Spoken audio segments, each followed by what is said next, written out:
Everyone, good morning, good afternoon, good evening, depending upon when you are watching this video. In the earlier class, we have started the topic of clubbing, the technical name of which is income of other persons included in SSC's total income, where the income is earned by somebody, but according to these provisions, it is included in the income of SSC. That's what we call them, clubbing provisions. And we have understood the overall scope of this particular chapter, where the clubbing provisions will be applicable and how these provisions are applicable in particular in relation to spouse, in relation to son's wife's income, in relation to the minor, and in case of minor, how the income has to be clubbed in the hands of the parent. And not only that, in case of the income of HUF, under what circumstances it will be included in the hands of a member of HUF. In a nutshell, this is the essence of the entire chapter, but of course, that is only giving us the map of the chapter. The journey is yet to be done, and we have started our journey by discussing what is the reason for the purpose of having these clubbing provisions in section 60 to 64 of the Income Tax Act. Why these provisions have been introduced, what is the logic behind them, what is the intent of the statute, we discussed that yesterday, and the reason in general will be for the individuals where the income tax is levied on slab system, and that too progressively. There is a possibility that individuals would like to shift or show some of their income as if it is the income of somebody else, in general spouse, son's wife or minor, etc.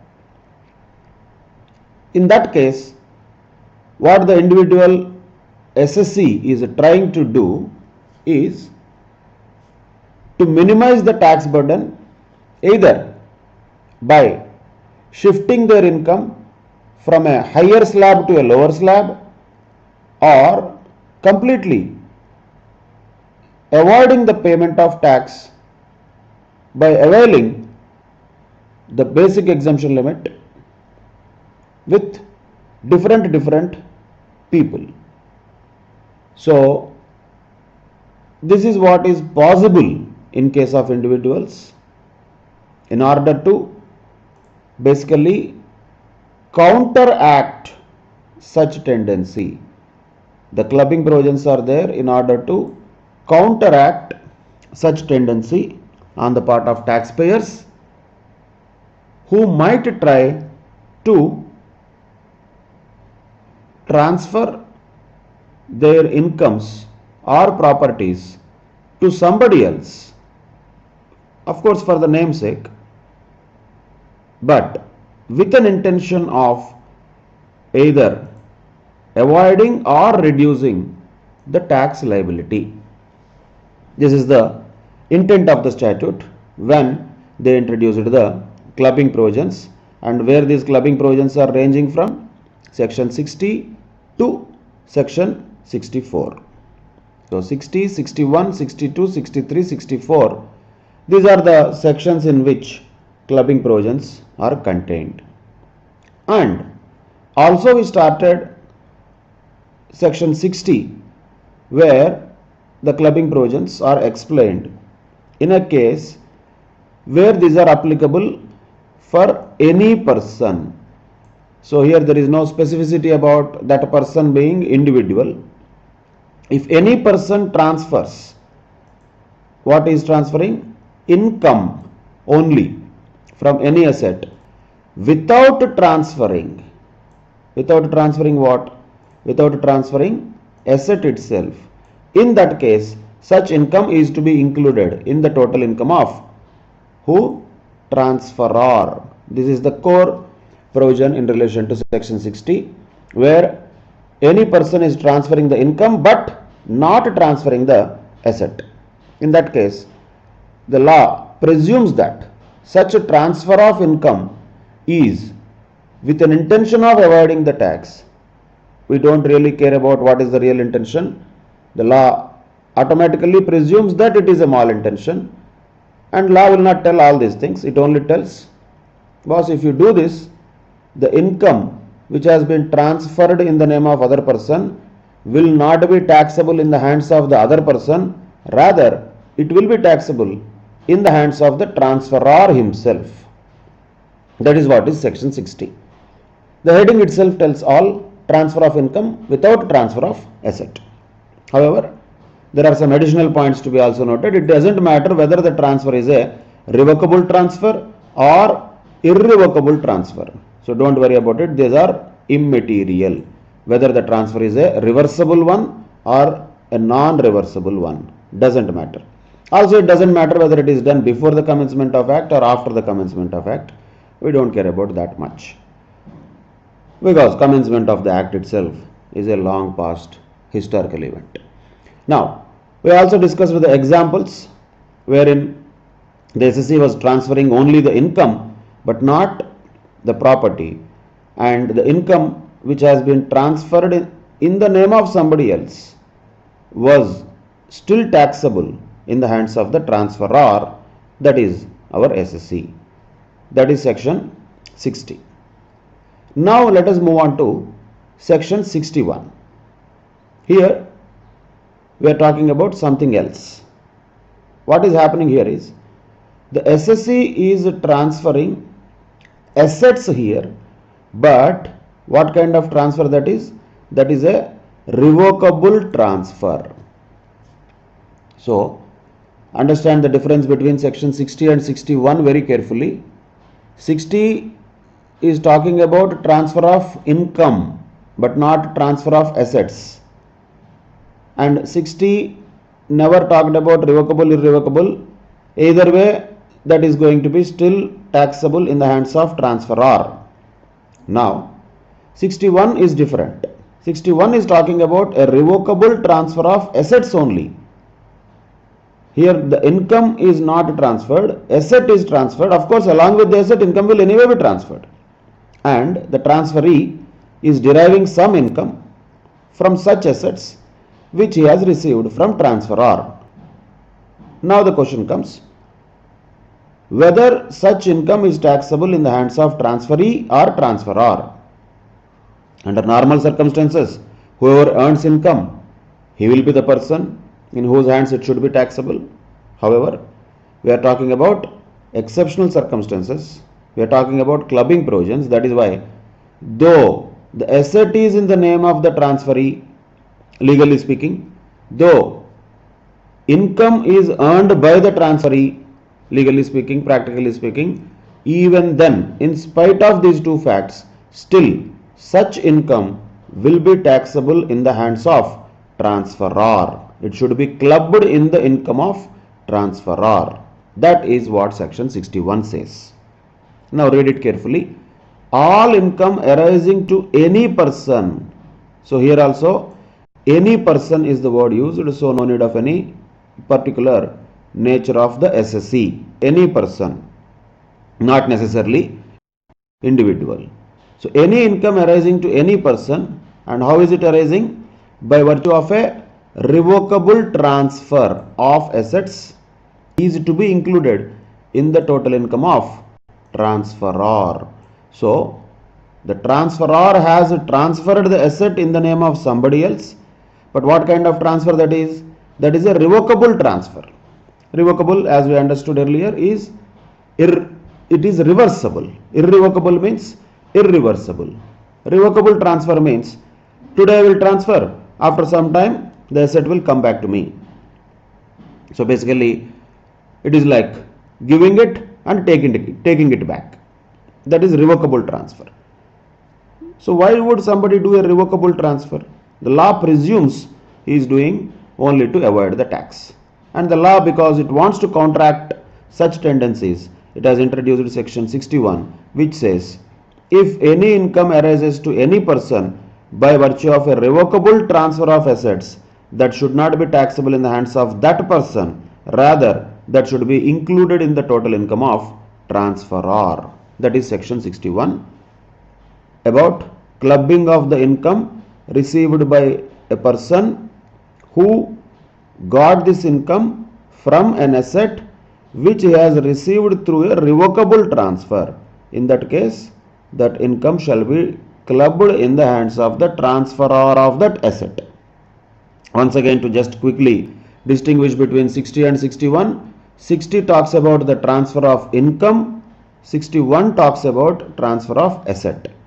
60 is to be clubbed irrespective of whether the transfer of income is revocable or irrevocable, whereas 61 is only applicable when the transfer of assets is revocable. Then only clubbing provisions of 61 will apply. That distinction has to be very clearly made, and that is where in fact the questions, the case based questions in the examinations will be given. So we should be very clear about that. We cannot mess these things up by mixing one provision with another provision. Each provision is different. 60 is about transfer of income without transfer of assets. 61 is about transfer of assets, that too revocable transfer of assets. Now 63 has actually defined what is revocable transfer. We don't need to really go through that very deeply.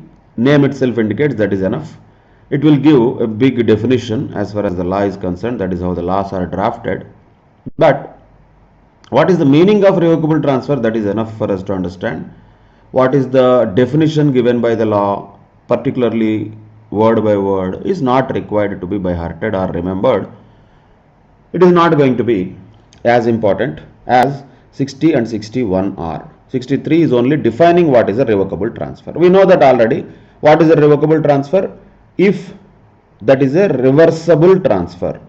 If somebody can transfer something now and get it back in future time, that is a revocable transfer. So revocable means reversible. That is enough. This definition is not required. But just quickly, let us go through that without wasting much time on this definition of revocable transfer. When the transfer is deemed to be revocable, if it contains any provision for the retransfer directly or indirectly of the whole or part of the income or assets to the transferor. So this is how the law will create all the broad things. There is a retransfer to the transferor. The original transfer contains a provision for the retransfer to the transferor. And how that retransfer is happening? It might happen directly or indirectly. It might happen wholly or partly, and that might be related to the income or assets. In any case, if there is some transfer of assets with an inherent provision of retransfer back to the transferor, then that is what is revocable transfer. So all this can be just simply understood as reversible transfer. Not only that, if it gives in any way to the transferor a right to reassume the power, same thing, the transferor what is getting? He is getting a right to reassume the power on the asset. And who is getting this? Transferor is getting a right to reassume the power. Once again, same thing, directly or indirectly, whole or part, or income or assets, all the other things are same. If the transferor gets a right to reassume the power over the income or assets, whether directly or indirectly, whether wholly or partly, then that is called as revocable transfer. Both of them are indicating the same thing. Ultimately, it is simply a transfer which is reversible. If let us say A transfers an asset to B with the condition that B will give that asset back to A after 4 months, that is a revocable transfer. On the other side, let us say A transfers an asset to B with the condition that B will have to transfer that asset back to A if another event something happens, then also it is revocable transfer. So in whatever way, wholly or partly, directly or indirectly, if the transfer originally made becomes cancelled or becomes reversed, if there is a retransfer of the asset back to the transferor, or if the transferor has a right to reassume the power in the asset or income that he only transferred earlier to somebody else. In either case, that transfer is called as revocable transfer. That is enough. We don't need to really remember or by heart these words. These are just simple legal definitions, but the meaning has to be very clear. Meaning of revocable transfer means reversible transfer. Now you do something, after some time you undo that. If that is a possibility, that is called a revocable transfer. Now look at this one very particularly, what we have been already highlighting. The same thing is given here also. This is the important point to note. What is section 60 and 61 are talking about. This clubbing provision will operate even if only part of the income of the transferred asset has been applied for the benefit of transferor. So the point is, if there is no whole revocability, if there is a revocability partly, even then this clubbing provision is applicable. Once the transfer is revocable, the entire income from the transferred asset is includable in the total income of the transferor. So the point is, if it is revocable, the taxability arises in the entire income. Taxability arises for entire income, but revocability may be only for a part of the income. That is a variety point here again to note. The revocability never talked about entire income has to come back to the transferor. Even if the revocability applies to this particular asset, only part of the income for the benefit of transferor, even then that comes under the definition of a revocable transfer, which means automatically the entire income from such a transferred asset shall be clubbed. The entire income from the transferred asset is includable in the total income of transferor. So what is the essence of this highlighted box? The meaning of revocability might arise even if the revocability is direct or indirect, even if the revocability is wholly or partly. In spite of all this, the moment it becomes a revocable transfer, the entire income shall be clubbed. The part of the income is not only to be clubbed. The clubbing provisions will apply for entire income. That is the major point to be noted here. So that is section 60, 61 and section 63. So of course 62 is yet to be discussed. 60, 61 and 63. What was 60 telling? If an income is transferred without the transfer of asset, irrespective of that transfer is revocable or irrevocable. So here it doesn't matter whether it is a revocable or irrevocable, partly revocable, fully revocable. All these things do not matter in the case of section 60, because what is transferred here is income, not the asset. That is section 60. 61 talks about the transfer of assets. Here it matters what type of transfer of assets that is. Is it a revocable transfer or not? We have to check. If it is irrevocable, then there is no clubbing provisions. If it is revocable transfer of assets, then section 61 will apply, and income arising from such assets which were revocably transferred shall be included in the income of transferor. Then section 63 said, what is the meaning of revocable transfer? Simply speaking, reversible transfer. Whether wholly or partly, whether directly or indirectly, if the transferor gets back the assets or incomes, or if the transferor gets a right to reassume the power on the assets or incomes, then that is called as revocability. And irrespective of whether the revocability has arisen because of whole or part of the transfer or whole or part of the revocability, that doesn't matter. The moment a transfer becomes a revocable transfer, entire income from such a transferred asset shall be included in the total income of transferor. That is a very crucial point to note.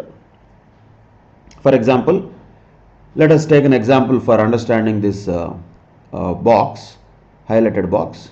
Let us say A has transferred an asset to B. A has transferred an asset to B, and he transferred in such a way, let us say that asset gets 2 lakhs rupees a year as income. He transferred in such a way that asset is transferred to B, however 1 lakh rupees income will still be given to A and 1 lakh only will be retained with B.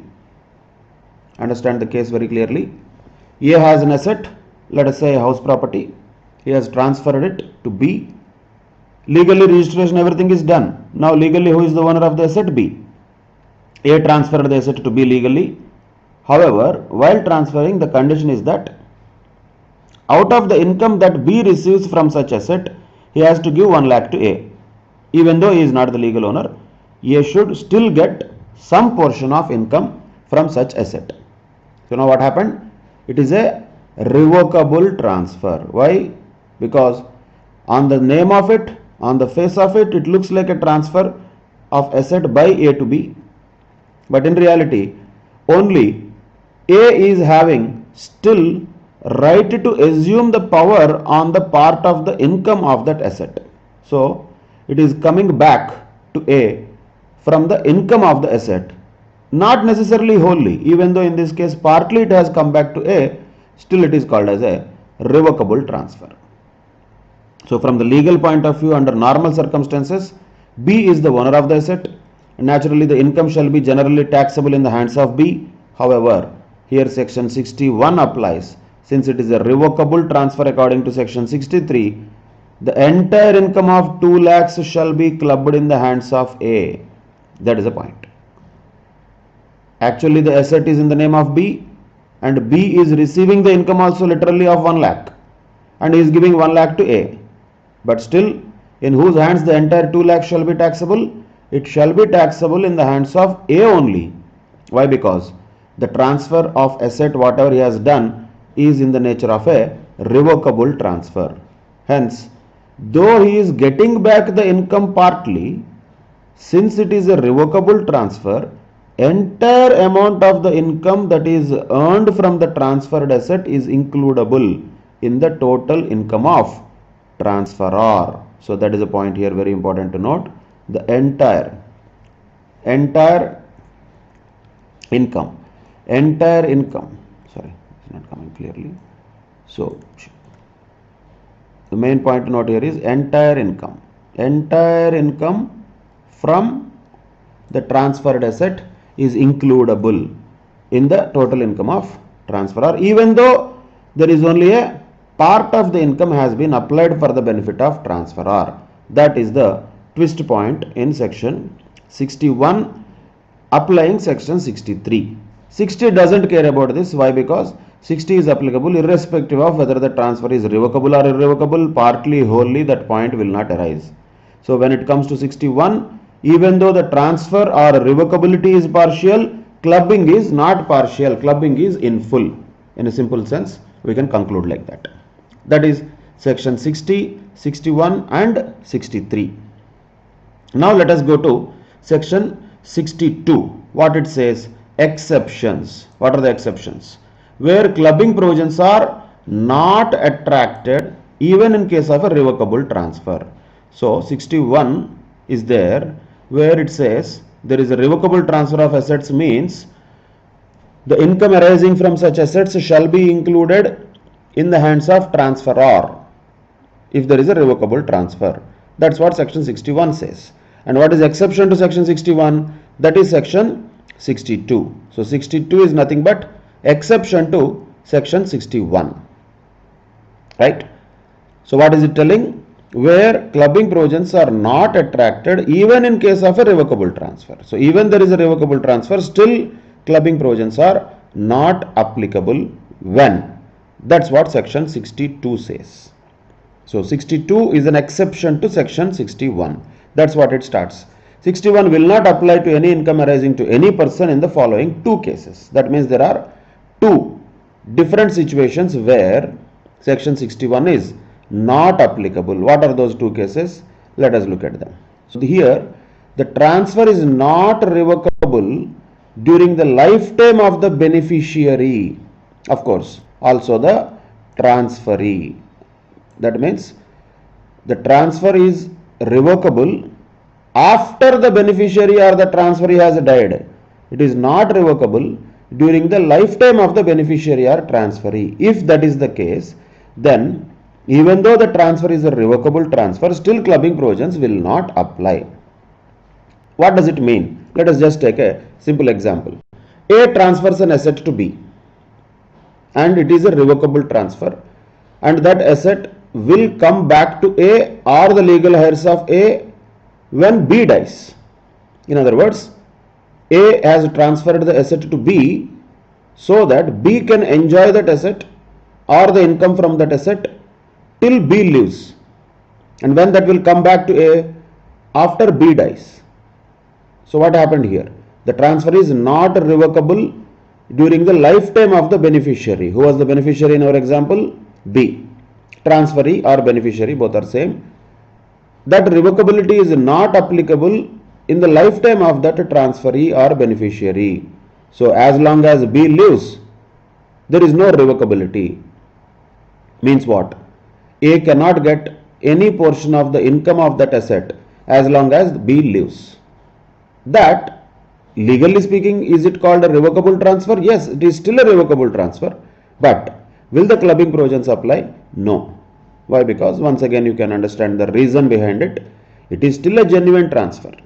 A is not transferring the asset to B with a malintention of diverting his income to B. He is giving this asset to B with a good intention of really transferring the income also to B, since B can enjoy the income of this asset throughout his lifetime. So the clubbing provisions will not apply. Clubbing provisions will not apply. Does it mean income is not taxable? Nobody is telling that. Clubbing provisions will not apply means, of course, income will be taxable, but in whose hands? In our example, A or B? It will be taxable in the hands of B. That is what is first exception to section 61. So this heading itself is enough for understanding. What is an exception to section 61 which is mentioned in section 62? First exception is when the transfer is not revocable during the lifetime of the beneficiary or transferee. That heading is self-explanatory. Next, another thing, the transfer made before 1st April 1961 and not revocable for a period exceeding 6 years. This is also we don't have to really worry about it. Why? Because this is a transfer made before 1st April 1961. We are talking about 2020 now, and there is no need to refer to 1961 and all. If there is a theory question like this, you can refer to this. Otherwise, this is not of much importance. That too when, if the transfer is made before 1961 April 1st, and that too not revocable for a period exceeding 6 years. So, if the revocability happens only after 6 years, in that case also, that is as good as not a revocable transfer. Though technically it is a revocable transfer, clubbing provisions are not applicable. So don't worry about this second one much. The first one is an important exception which can be asked in some of the case-based questions also. That is section 62. So section 62 is an exception to section 61. So just in a nutshell, once again, to revise and understand each of the points in section 60, 61 and 62 and 63. So far, out of the 6 sections in this particular chapter, almost 4 sections have already been done. In fact, 60, 61, 62, 63, 64, 5 sections only. So there are only 5 sections which are all there from 60 to 64. In that we discussed 60, that is transfer of income without transfer of asset, irrespective of whether that transfer is revocable or irrevocable. 61, the transfer of asset, not income here, asset, but what type of transfer? If that is a revocable transfer, in that case, what is includable? Includable will not be asset, includable will be income from such asset, and includable in whose hands? To be clubbed in the income of whom? To be clubbed in the income of transferor. That is section 61. Then 62 is about exceptions to the section 61. where even though the transfer is a revocable transfer, still the clubbing provisions will not apply. Why? If the revocability does not happen within the lifetime of the beneficiary or transferee. In that case, clubbing provisions will not apply. And in the second case, if the transfer happened before 1/4/1961 and the revocability is going to happen only after 6 years, in that case also there is no need of applying clubbing provisions. That is section 62, which is an exception to section 61. Then what is section 63? 63 is actually not a clubbing provision. 63 is only explaining as a definition what is revocable, because 60 used the word irrespective of revocable or irrevocable. 61 used very clearly the clubbing provisions are applicable only if transfer of assets is revocable. 62 told about exceptions. Even though the transfer of assets is revocable, still clubbing provisions will not apply under two circumstances. So every section 60, 61 and 62 used this word revocable. So definitely we need to know what is the meaning of revocable transfer. That has been explained in section 63. What is a revocable transfer? What is a revocable transfer? Where the asset or income which has been originally transferred by the transferor to transferee will come back to the transferor. There will be a retransfer. In that case, it is called as a revocable transfer. How this retransfer happens? That might happen directly, indirectly, wholly or partly. Irrespective of that, it is still a revocable transfer. Same way, if the transferor has a right to reassume the power, same, whether directly, indirectly, whole or part of the income or assets, in all these cases, it will be called as a revocable transfer. Then, there is a particular point to note here. The revocability of a transfer might arise even if there is a revocability of part of the income or asset. So, wherever it is, part, even though if there is a revocability of only a part of the income or asset, even then it is called as a revocable transfer. But is the clubbing also to be done only to the extent of that part? Answer is no. Clubbing should be done for the entire income from that transferred asset. Once a transfer is called as a revocable transfer, clubbing will happen for the entire income. Very important twist point. A case based question can be asked. MCQ is quite possible because nowadays MCQs are possible to be asked for 1 mark or 2 marks. So such question can be expected in MCQs. Be very clear about section 63 and what does it mean when it says entire income should be clubbed even though the revocability is partial. That is section 63. So this is what section 60, 61, 62 and 63 talk about. And one point to note in all of them commonly is we are not talking about any relatives so far. We are not talking about spouse, we are not talking about son's wife, we are not talking about minor so far. So 60, 61, 62, 63 are applicable to any person. So not necessarily individuals. Not necessarily individuals, because the sections say any person. Any person means any person. But 64, which we will discuss in the next class, and certain subsections of that 64 will talk about only individuals. Why? Because individuals only can have a spouse, son's wife or a minor. So all those three will be discussed in the next session, where we will talk about only individuals.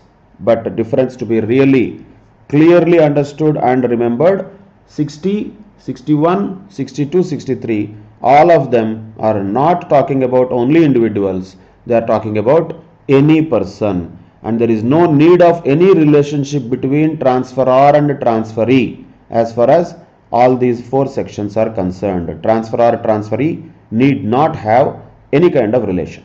They could be completely two strangers. Still the clubbing provisions will apply according to these sections. That is the, I would say, one portion or half portion of clubbing provisions which is applicable to everybody. The second half portion of clubbing provisions is particularly related to a family member, could be a spouse, could be a son's wife, or could be a minor son or daughter of the SSE. So those areas in relation to spouse, son's wife and minor child we will discuss in the next session. Till then, bye bye, take care.